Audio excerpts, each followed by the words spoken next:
Mga ka-horror, maraming salamat sa pagbisita sa ating channel. Ating pakinggan at panoorin ang kwento ng mga tiyanak sa gubat ng Dalisay. Hindi ko na talaga balak bumalik sa baryo ng Dalisay. Mula na mangyari yon, gabi-gabi na lang, may umiiyak.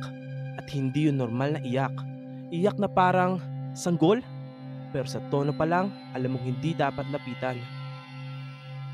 Bago ako umalis, may matandang babae sa baryo nagsabi, "Huwag kang lalapit sa gubat kapag sumisigaw na ang mga bituin." Hindi ko alam ang ibig niyang sabihin hanggang sa narinig ko ito.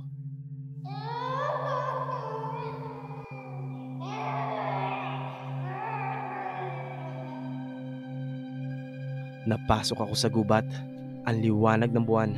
Unti-unting natatakpan ng ulap. May mga aninong kumikilos sa paligid ko. Mabilis, pero parang maliit. Bigla kong narinig ang tunog.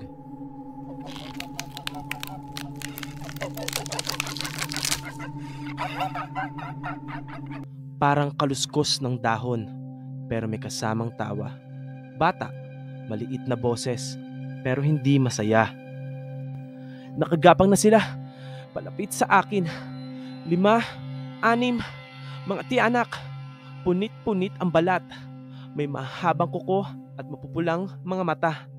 Sabi ng matanda noon, ang tiyanak daw ay kaluluwa ng mga batang isinumpa. Hindi na binyagan, pinatay o isinakripisyo. At sa baryo namin, maraming bata ang bigla na lang nawala. At ako pala ang susunod.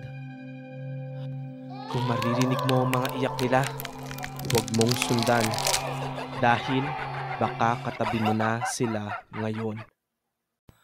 Maraming salamat sa pagbisita, pakikinig at panonood mga ka-horror. Huwag kalimutang i-like ang video na ito at mag-subscribe para sa mas maraming nakakatakot at nakakakilabot pang istorya.